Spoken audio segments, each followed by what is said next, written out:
Day 2 of Diddy's criminal trial was somehow more uncomfortable than Day 1. It was Cassie's turn to take the stand. She walked in wearing a long brown dress, 8 months pregnant. No eye contact with Diddy. No smile, no nod. Just walked straight to the stand like she'd been preparing for this day for years. Maybe she had. Her voice was soft but steady. She didn't cry, she didn't shake. She just told her story. And it was horrifying. Process the disturbing details of these freak-offs that were laid out yesterday through the eyes of Cassie Ventura. The graphic details, the alleged abuse, the drug abuse. Today, they didn't have to use their imagination, though. It got real in that courtroom today when the jurors, not the public, not the press, when the jurors saw still screenshots from these freak-offs.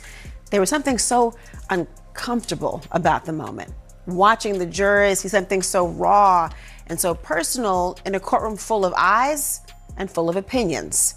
Cassie was the most emotional we've seen her. At times even reflecting when she heard the words come out of her mouth, saying things like, "I can't believe I dealt with that." And you gotta understand, these aren't gigantic courtrooms.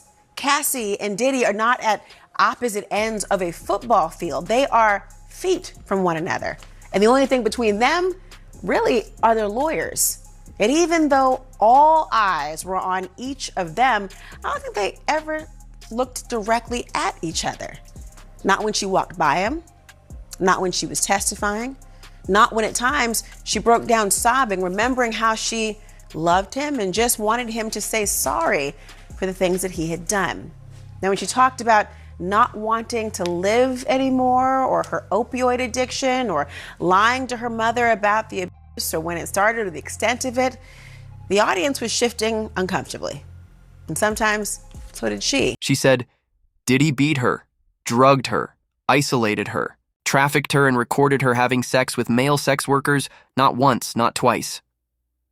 Over and over in hotel rooms in his homes, even while he watched, she said she stopped fighting it after a while, said she felt more like property than a person, said she had no real friends, no support system, no safe way out.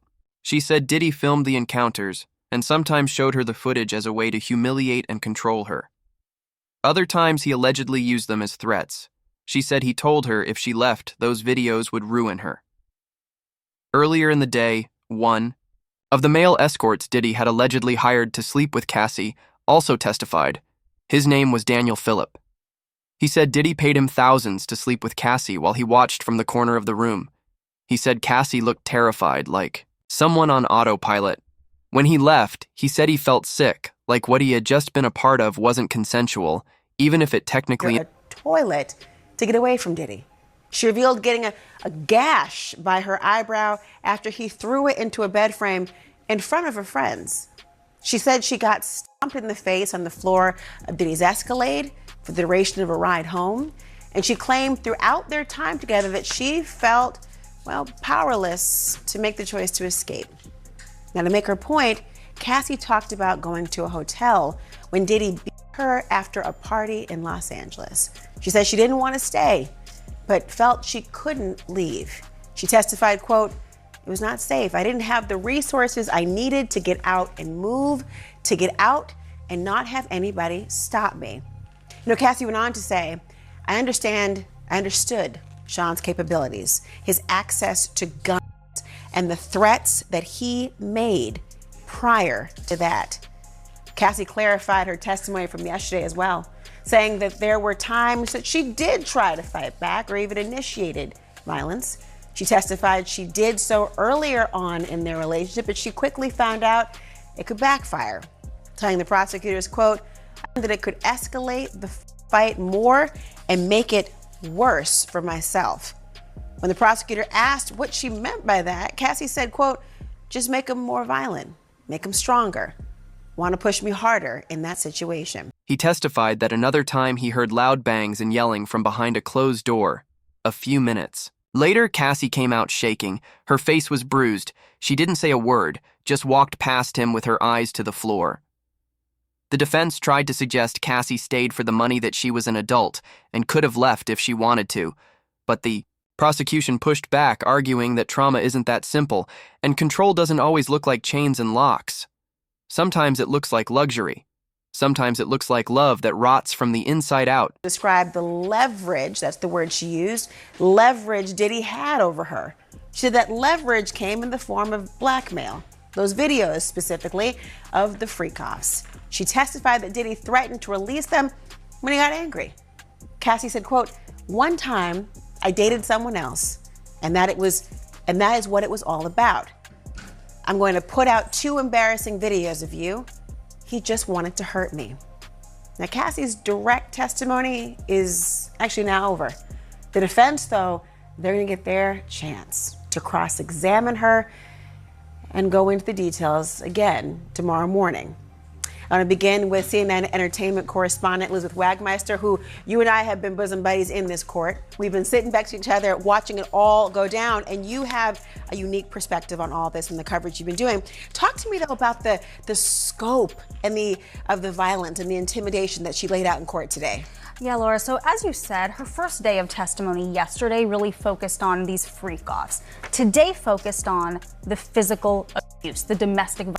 This was the first time that the jury saw photographic evidence of the injuries. You mentioned this gash on her eyebrow. We saw bruises all over her body, a black eye, a fat lip. I want to walk you through just some of the instances that Cassie brought up when she testified today. One time she said that she and her girlfriends, they went to Prince's party. Yes, the musician Prince. Diddy was there. He didn't know she was going to be there. He got angry and she said, quote, "He f***ed me up."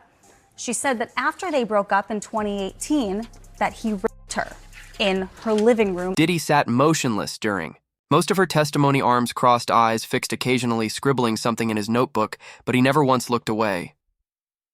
The room was dead silent when she stepped down. No one clapped.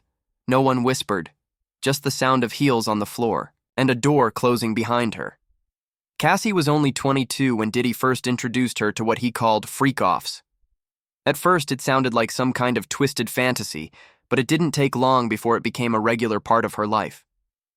One, she said, made her feel used and worthless. They're showing an incident from Toronto. She said she put her hair over her eye to hide a bruise, and then they went to the Hamptons. She said that Sean Combs wanted to then have a freak-off in the Hamptons, so they got a hotel and an escort. She said that the escort was named Dave. She took the drug GHB and she went into a G-hole, which sounds like some type of blackout. She woke up and she was naked in the shower, and Dave and Sean were freaking out. "I bugged out. It wasn't pretty," is what she said in the testimony. She said, "Then what?" Ventura responded, "I spoke to a friend of Sean's and then we had a freak-off." And then they showed another photograph, and it shows her eyebrow that had healed up a little bit a week later, and she has a permanent scar on her eyebrow, she said, from this. And she is shown another photo from the Cannes Film Festival. She said Sean accused her of taking drugs from his boat and threw her off of the boat, but her passport was still on the boat. She was on the red carpet for some type of event that night, and she said she attended the movie. They then went to New York. There was a commercial flight that they took. She traded her seat to get away, but he traded to get next to her. What did he show you? Freak-off videos. So we've heard about this, him showing videos and then using that as kind of blackmail material, if you will. She said that he played the freak-off videos for me on one of his laptops. For these events, Diddy had a checklist. She had to get her nails done a certain way, white or French tips only. Her body had to look just right, tanned, waxed fit. He'd make comments about breast implants. Her figure, even how she walked and talked. She wasn't just showing up. She was preparing for a performance. The first time happened in his bedroom at his LA home. She didn't know the other man involved, just that he was paid to be there. She'd taken. Exton drank before it started trying to numb the nerves. Diddy directed everything, lighting outfits, baby oil. He even had her wear masks and wigs, turning it all into something secretive and surreal.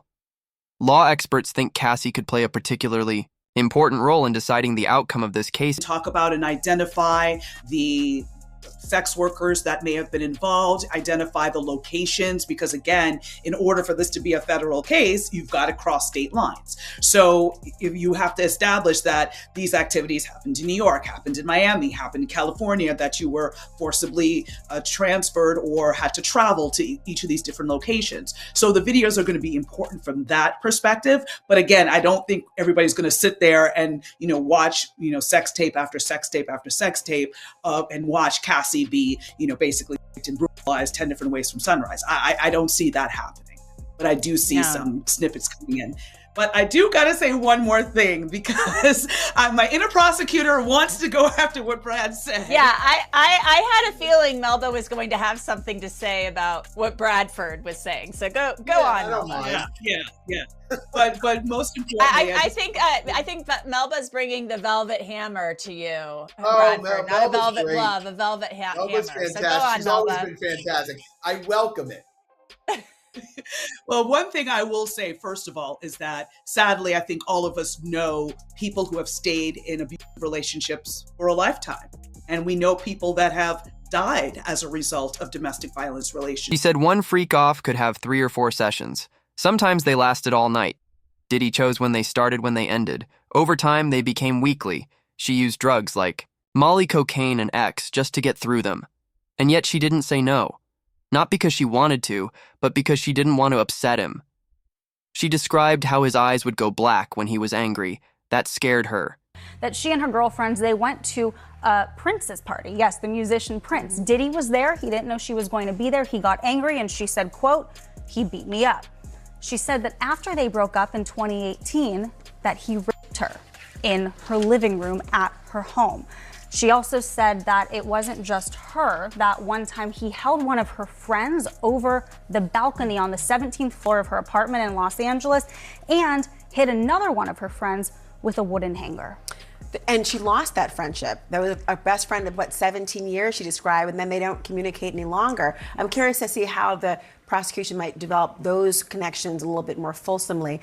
I saw him drag an assistant out of bed. I saw him punch Eli in his head. One time in Turks and Caicos, he dragged a person. I believe we had a freak off in Turks and Caicos. What floor did you live on at Comstock? The 17th floor. Did a friend stay with you? Yes. Sean came and held her and threw her on the patio furniture out over the balcony. I saw Sean bring her back in from over the balcony, and then he threw her on the patio furniture. And Carrie Morgan, I saw Sean hit her in the head. Did you get substances on your own?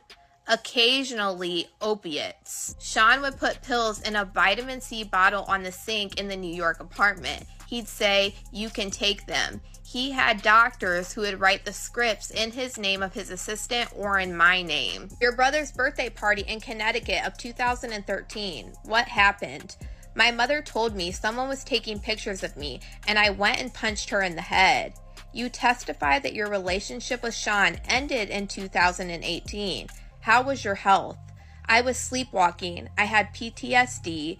Defense rules objection. What is this? A photo of my front door in 2018.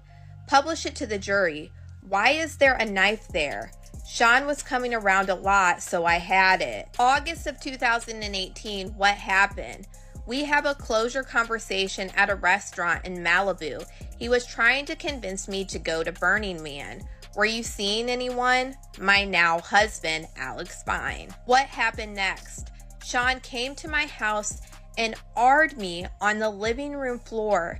His eyes were black. It was like taking something from you. You cried? What did Sean do? He continued and finished inside of me and then got... The only thing she said she liked about the freak-offs was the one-on-one time she got with Diddy.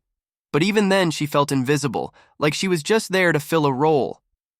At one point, she tried to open up to him about how it made her feel. He brushed her off, called her. Predictable. There was even an email where Diddy asked, "Who you going to want to call someone?"